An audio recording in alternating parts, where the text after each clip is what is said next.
Hello friends.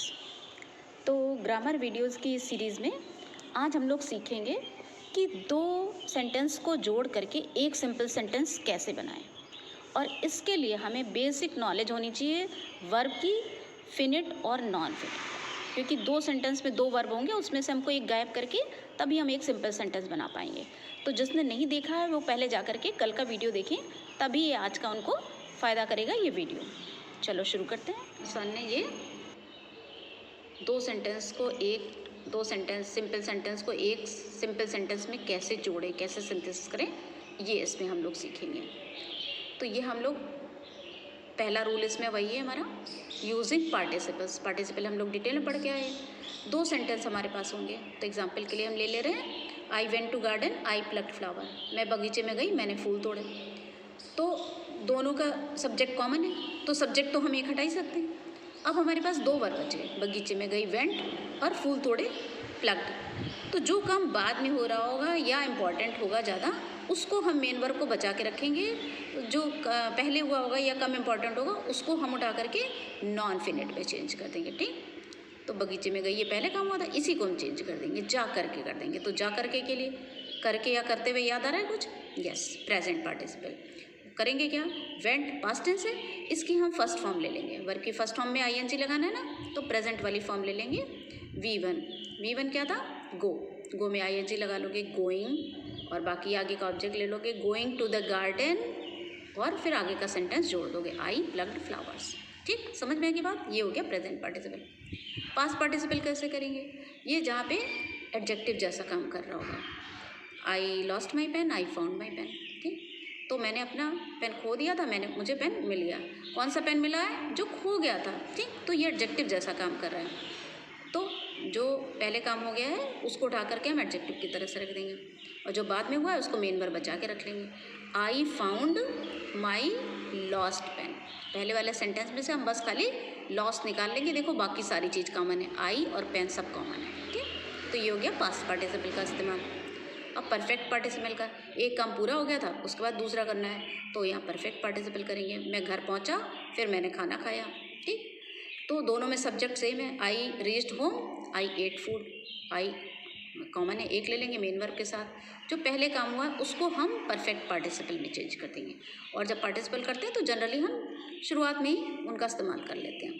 Having reached, having और verb की third form है ना, तो रीच की थर्ड फॉर्म, सेकंड थर्ड दोनों सेम होती है, इसलिए कंफ्यूज नहीं होना।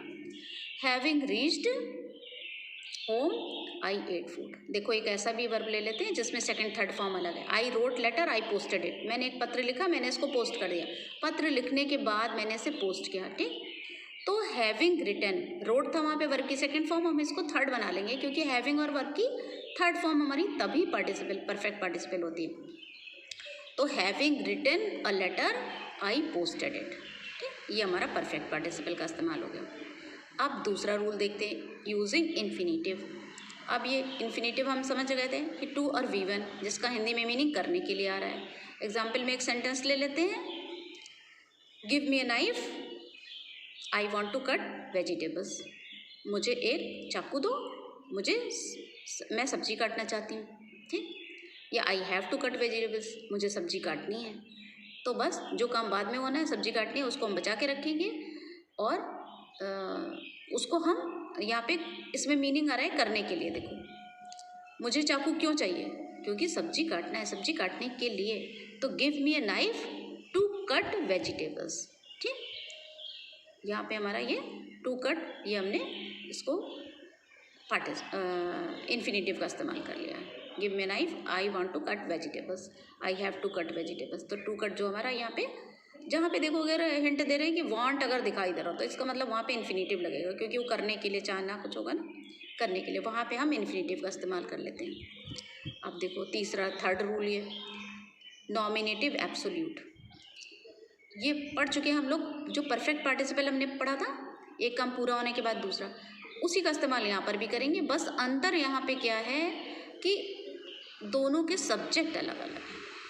ठीक, पहले एक काम दूसरे ने किया, उसके बाद दूसरा काम दूसरे सब्जेक्ट ने किया, तो यहाँ पे हम उसको यूज़ करेंगे नॉमिनेटिव एब्सोल्यूट को। एग्जाम्पल के लिए सेंटेंस लेते हैं, the teacher entered the class. Teacher ने कक्षा में प्रवेश किया। द स्टूडेंट स्टूड अप, प्रवेश करने के बाद ही बच्चे खड़े हुए हैं, बच्चे खड़े हो गए। ठीक, तो हम यहाँ पे क्या करेंगे, पहले वाला सब्जेक्ट लेंगे, फिर उसके बाद परफेक्ट पार्टिसिपल बनाएंगे और फिर दूसरा सेंटेंस जोड़ देंगे। इस तरह से हमारा, इसको हम कहेंगे नॉमिनेटिव एब्सोल्यूट। एग्जाम्पल देख लो, the teacher having entered the class the student stood up.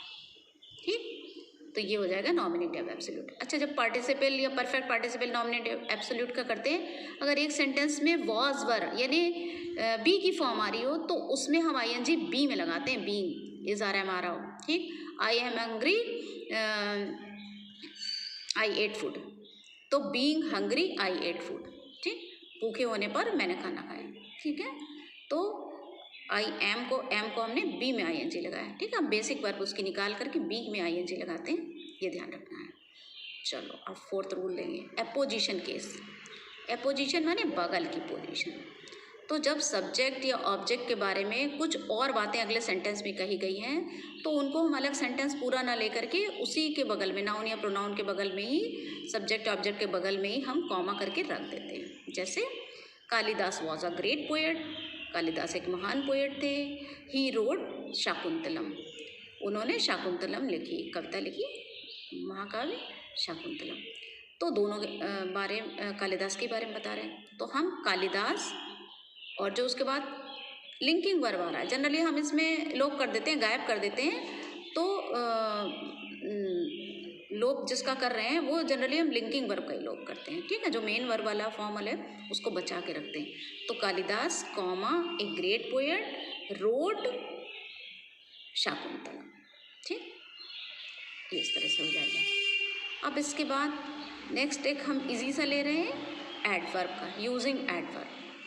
अब इसमें क्या, दो सेंटेंस में जो दिया होगा उसमें एक में काम करने के तरीके के बारे में कुछ बात हो रही होगी, उसका इस्तेमाल हम कर लेंगे तो हो जाएगा कि हमने एडवर्ब का इस्तेमाल कर लिया। देखो कैसे,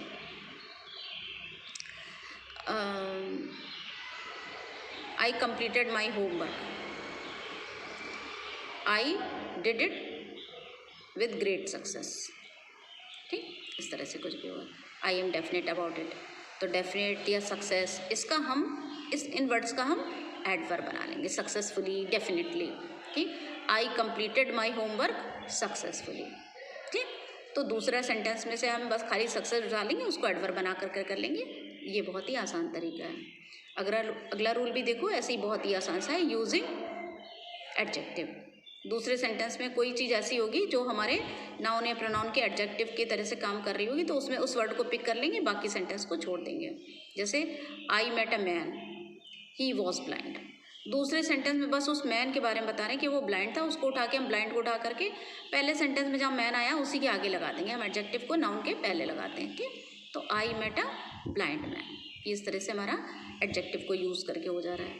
ठीक, इसके बाद अगला एक और बहुत ही आसान सा है कि एंड का इस्तेमाल करके। वैसे तो एंड कंपाउंड का है, पर जहाँ सब्जेक्ट या ऑब्जेक्ट को जोड़ने के लिए हम एंड का इस्तेमाल करते हैं वहाँ पे हम इसको इस्तेमाल कर सकते हैं। यानी हमें दो बार वर्ब में ऐड नहीं करना है, आई एट एंड ड्रैंक ऐसे नहीं कर सकते हैं, बट ऐसे हम कर सकते हैं, आई एट फ्रूट्स, आई एट वेजिटेबल्स, तो आई एट फ्रूट्स एंड वेजिटेबल्स, ऐसे हम कर सकते हैं। ठीक, तो ये हो गया, बहुत ही ईजी सा था, यूजिंग एंड।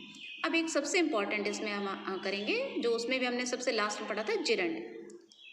तो इसका हमारा रूल है यूजिंग प्रीपोजिशंस बिफोर जिरंड और नाउन। तो दूसरे सेंटेंस में जो वर्ब आ रहा है उसको हम या तो वर्ब को नाउन बना लें, या जिरंड भी नाउन ही होता है, जिरंड भी एक तरह का ऐसा वर्ब है जो नाउन का काम कर रहा है, या जिरंड बना लें। ठीक, ये अब इसमें बहुत सारे सेंटेंस और सारे डिफरेंट होंगे, और इसके लिए हमको प्रीपोजिशन का थोड़ा सा ज्ञान होना चाहिए। तो आपको प्रीपोजिशन मैं कुछ बता रही हूँ, इनको अपने दिमाग में बहुत अच्छे से नोट कर लोगे। तो सबसे पहले यहाँ पे हमें ज़रूरत पड़ेगी ड्यू टू, माने के कारण। ठीक, इसको तुम रखोगे के कारण, on account of, due to, इन सब के मतलब के कारण है। फिर के बावजूद, ऐसा होने के बावजूद, इसके लिए हम लिखेंगे इन स्पाइट ऑफ, ये भी प्रीपोजिशन है। ठीक, इन स्पाइट ऑफ, के होते हुए, के। ठीक, और बिसाइड्स माने के अतिरिक्त। ठीक, और विदाउट माने बिना। ये सारे ऐसे प्रीपोजिशन हैं जो हमें इसमें इस एक्सरसाइज में बहुत ही काम आए। अब 2 सेंटेंस लिख देते हैं, यूज़ कर लेते हैं। He help me, he gave me advice, he help me with money. 2 sentence है। He gave me advice, he help me money.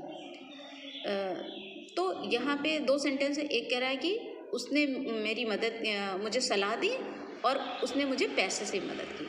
तो खाली सलाह ही नहीं दी, पैसे से मदद भी की।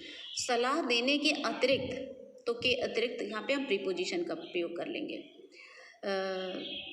बिसाइड्स, और हम जिरंड बनाएंगे। गेव था वर्ड आया ना, ही गेव मी एडवाइस, तो गेव का हम जिरंड बना लेंगे giving. Besides giving me advice, he help me with money. ठीक, ऐसे। फिर और दूसरा सेंटेंस ले लेते हैं। उसने कठिन मेहनत की, वो फेल हो गया। तो he worked hard, he failed. बहुत कठिन मेहनत करने के बावजूद वो फेल हो गया, करने के बावजूद। तो यहाँ पे हम लगाएंगे in spite of. In spite of कठिन मेहनत की ही वर्कड, वर्क आ रहा था वर्क, तो वर्क का हम वर्किंग कर लेंगे, जेरेंड बना ले रहे हैं। ठीक, in spite of working hard he failed. इस तरह से हम इसको इस्तेमाल कर लेंगे। अब ये तो हमने जेरेंड का इस्तेमाल करा, एक हम आपको नाउन का भी इस्तेमाल करके बताते हैं। ही वॉज अरेस्टेड, कोई नेता था, अरेस्ट हो गया। He was arrested, everybody was sad, और सब लोग दुखी हो गए। तो उसके अरेस्ट होने पर सब दुखी हो गए। यहाँ पे अरेस्ट को हम नाउन की तरह से भी इस्तेमाल कर सकते हैं। ठीक, on his arrest all were sad. या सेंटेंस और दूसरा एक ले लें। वो घर वापस लौटा सुरक्षित, सब लोग प्रसन्न हो गए। ही रिटर्न सेफली, वो सुरक्षित वापस लौट आया। ऑल वर ग्लैड, सब खुश हो गए। तो अब हम यहाँ करेंगे, रिटर्न को नाउन की तरीके से ले लेंगे, है ना। रिटर्न माने वापसी, उसकी सुरक्षित वापसी पे। अभी रिटर्न वर्ब था तो हम एडवर्ब लगा रहे थे सेफली। अब हम नाउन बना रहे हैं इसको, तो हम यहाँ पे एडजेक्टिव बना लेंगे सेफ। ऑन प्रीपोजिशन का इस्तेमाल कर लिया, ऑन हिज सेफ रिटर्न, उसकी सुरक्षित वापसी पर, और दूसरे सेंटेंस को उठा के जोड़ देंगे, ऑल वर ग्लैड। तो ये इतने सारे हमारे टाइप के सेंटेंस थे जो हमने इतने सारे रूल को इस्तेमाल करके हमने 2 सिंपल सेंटेंस को एक सिंपल सेंटेंस में जोड़ा। ये हमारा सिंथेसिस का एक बहुत ही इम्पॉर्टेंट टॉपिक था, और ये सिंथेसिस में सबसे कठिन है, क्योंकि इसमें हमें सबसे ज़्यादा कलाकारी, तमाम तरह काम करने पड़ते हैं। एक वर्ब को हमें डिफरेंट तरीके से नॉन फिनिट में चेंज करना आना पड़ता है। ठीक, तो अगर इसको कर लोगे तो आगे के बाकी सिंथेसिस करना बहुत ही आसान काम है, बिल्कुल बच्चों का खेल है। ठीक, तो इसको फोकस करके 2 बार 3 बार पढ़ोगे, और उसके बाद ये एक्सरसाइज करोगे, प्रैक्टिस करोगे, और फिर ये तुम्हें ना समझ में आए तो फिर इसमें तुम कमेंट सेक्शन में मुझे क्वेश्चन भी पूछ सकते हो। फिर मैं और डिटेल में भी और वीडियो अलग से भी बना करके डालूंगी। तुम्हें एक छोटा सा एक होमवर्क दे रहे हैं, ये 3 सेंटेंस जोड़ करके एक सिंपल सेंटेंस बनाओ और कमेंट सेक्शन में मुझे ये डालो। अगर कर ले रहे हो तो इसका मतलब तुम सिंपल सेंटेंस अब कर सकते हो, परफेक्ट हो गए हो। फिर नेक्स्ट वीडियो में हम लोग सीखेंगे कंपाउंड सेंटेंसेस। थैंक्स बच्चों।